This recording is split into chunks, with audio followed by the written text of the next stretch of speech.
Hello friends, നമ്മൾ ഇന്നിവിടെ തയ്യാറാക്കാൻ പോകുന്നത് ചായക്കടകളിൽ ലഭിക്കുന്ന ഒരു നാടൻ പലഹാരമായ സ്വീറ്റ് ബോണ്ട അഥവാ പഴം കേക്കാണ്. ഈ വീഡിയോ നിങ്ങളെല്ലാവരും ലൈക്ക് ചെയ്തും ഷെയർ ചെയ്തും സപ്പോർട്ട് ചെയ്യുമെന്ന് വിശ്വസിക്കുന്നു. My name is Jo, welcome to my channel. Bonda തയ്യാറാക്കുവാനായി നമുക്കൊരു ബൗളിലേക്ക് 1 കപ്പ് ഗോതമ്പ് പൊടി ഇട്ട് കൊടുക്കാം. ഇനി നമുക്കിതിലേക്ക് 1/2 കപ്പ് മൈദ കൂടി ചേർത്ത് കൊടുക്കാം. അതിനുശേഷം നമുക്കൊരു 1/2 ടീസ്പൂൺ ബേക്കിംഗ് സോഡയും 1 നുള്ളു ഉപ്പും 1/4 ടീസ്പൂൺ ജീരകവും ചേർത്ത് കൊടുത്തുകൊണ്ട് നന്നായി ഇളക്കി യോജിപ്പിക്കാം. നമുക്കിനി ഇതിലേക്ക് ആവശ്യമായ ശർക്കര ചുരണ്ടിയെടുക്കാം. ഞാനിവിടെ ഏകദേശം 1/4 കപ്പ് ശർക്കരയാണ് ഉപയോഗിച്ചിരിക്കുന്നത്. നമുക്കിനി ഇതിലേക്ക് കുറച്ച് വെള്ളം ചേർത്ത് കൊടുത്തുകൊണ്ട് ഉരുക്കി അരിച്ചെടുക്കാം. ഇനി നമുക്ക് ഇതിലേക്ക് ആവശ്യമായ പാളയൻകുടൻ പഴം തൊലി കളഞ്ഞ് ക്ലീനാക്കിയെടുക്കാം. ഞാനിവിടെ ചെറിയ 2 പഴങ്ങളാണ് ഉപയോഗിച്ചിരിക്കുന്നത്. വലുതാണെങ്കിൽ 1.5 പഴം മതിയാകും. നമുക്കിനി ഇത് ഒരു മിക്സിയുടെ ജാറിലേക്ക് ഇട്ട് കൊടുത്തുകൊണ്ട് നന്നായി അടിച്ചെടുക്കാം. നമുക്കിനി അടിച്ചെടുത്ത പഴം തയ്യാറാക്കി വെച്ചിരിക്കുന്ന പൊടിയിലേക്ക് ആഡ് ചെയ്ത് കൊടുക്കാം.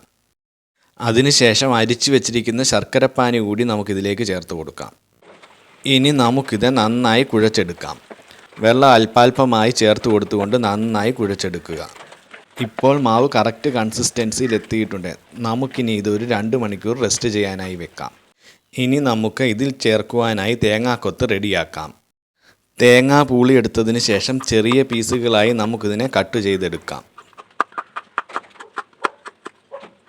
കട്ട് ചെയ്ത് വെച്ചിരിക്കുന്ന തേങ്ങാക്കൊത്തുകൾ നമുക്കിനി വറുത്തെടുക്കാം. അതിനായി ഒരു പാത്രത്തിലേക്ക് 1 ടേബിൾ സ്പൂൺ നെയ്യ് ഒഴിച്ചു കൊടുക്കുക. ഇനി നമുക്കിതിലേക്ക് കട്ട് ചെയ്ത് വെച്ചിരിക്കുന്ന തേങ്ങാക്കൊത്തുകൾ മീഡിയം ടു ലോ ഫ്ലെയിമിൽ വെച്ചുകൊണ്ട് വറുത്തെടുക്കാം. ഇപ്പോൾ ഇതൊരു ലൈറ്റ് ഗോൾഡൻ നിറമായിട്ടുണ്ട്. നമുക്കിനി സ്റ്റൗ ഓഫ് ചെയ്തതിന് ശേഷം ഇത് മാറ്റി വെക്കാം. ഇപ്പോൾ റെസ്റ്റ് ചെയ്യാനായി വെച്ചതിന് ശേഷം ഏകദേശം 2 മണിക്കൂർ ആയിട്ടുണ്ട്. ഇനി നമുക്ക് വറുത്ത് വെച്ചിരിക്കുന്ന തേങ്ങാക്കൊത്തുകൾ ഇതിലേക്ക് ചേർത്ത് കൊടുത്തുകൊണ്ട് നന്നായി ഇളക്കി യോജിപ്പിക്കാം. ഇനി ബോണ്ട ഫ്രൈ ചെയ്തെടുക്കുവാനായി ഒരു പാത്രത്തിലേക്ക് ആവശ്യത്തിന് എണ്ണ ഒഴിച്ചു കൊടുക്കുക. എണ്ണ തിളച്ച് കഴിയുമ്പോൾ സ്റ്റൗ ലോ ഫ്ലെയിമിൽ വെച്ചതിന് ശേഷം കുഴച്ച് വെച്ചിരിക്കുന്ന മാവ് ചെറിയ ഉരുളകളാക്കി എണ്ണയിലേക്ക് നമുക്ക് ഇട്ട് കൊടുക്കാം. ഞാനൊരു മീഡിയം സൈസിലുള്ള ബോളുകളായാണ് വറുത്തെടുക്കുന്നത്. പാത്രത്തിൻ്റെ വലിപ്പവും എണ്ണയുടെ അളവും അനുസരിച്ച് ബോളുകളുടെ വലിപ്പം അഡ്ജസ്റ്റ് ചെയ്തെടുക്കുക. മാവ് ബോളുകളാക്കി എണ്ണയിലേക്ക് ഇട്ട് കഴിയുമ്പോൾ അതിൻ്റെ സൈസ് കുറച്ച് വലുതാകുന്നതാണ്. തിരിച്ചും മറിച്ചും ഇട്ട് കൊടുത്തുകൊണ്ട് നന്നായി ഫ്രൈ ചെയ്തെടുക്കുക. ലോ ഫ്ലെയിമിൽ വെച്ചുകൊണ്ട് വേണം ഫ്രൈ ചെയ്തെടുക്കുവാൻ. അല്ലെങ്കിൽ പുറം വശം വേഗം ഫ്രൈ ആവുകയും ഉൾഭാഗം വെന്ത് കിട്ടാതെയും വരാനുള്ള സാധ്യതയുണ്ട്. ഇപ്പോൾ ഒരു ലൈറ്റ് ബ്രൗൺ നിറമാകാൻ തുടങ്ങിയിട്ടുണ്ട്. തിരിച്ചും മറിച്ചും ഇട്ട് കൊടുത്തുകൊണ്ട് ഡാർക്ക് ബ്രൗൺ നിറമാകുന്നത് വരെ വറുത്തെടുക്കാം. ഇപ്പോൾ നല്ല ഡാർക്ക് നിറമായിട്ടുണ്ട്. നമുക്കിനി ഇത് എണ്ണയിൽ നിന്നും കോരിയെടുത്ത് ടിഷ്യൂ പേപ്പർ നിരത്തിയ ഒരു പ്ലേറ്റിലേക്ക് മാറ്റാം. റെഡിയാക്കി വെച്ചിരിക്കുന്ന മാവ് തീരുന്നത് വരെ സെയിം പ്രോസസ്സ് തുടരുക.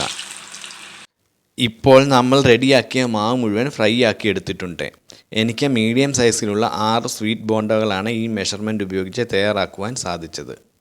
അധികം ഇൻഗ്രീഡിയൻസ് ആവശ്യമില്ലാത്ത വേഗം തയ്യാറാക്കുവാൻ സാധിക്കുന്ന ഈ റെസിപ്പി നിങ്ങളെല്ലാവരും ഒന്ന് ട്രൈ ചെയ്ത് നോക്കിയതിന് ശേഷം അഭിപ്രായം അറിയിക്കുമെന്ന് പ്രതീക്ഷിക്കുന്നു. വീഡിയോ ഇഷ്ടപ്പെട്ടാൽ ലൈക്ക് ചെയ്യുക, ഷെയർ ചെയ്യുക. നിങ്ങളുടെ അഭിപ്രായങ്ങൾ കമൻറ്റുകളായി താഴെ രേഖപ്പെടുത്തുക. ഹൈപ്പ് ചെയ്യാനും സബ്സ്ക്രൈബ് ചെയ്യാനും മറക്കരുത്. Thank you for watching.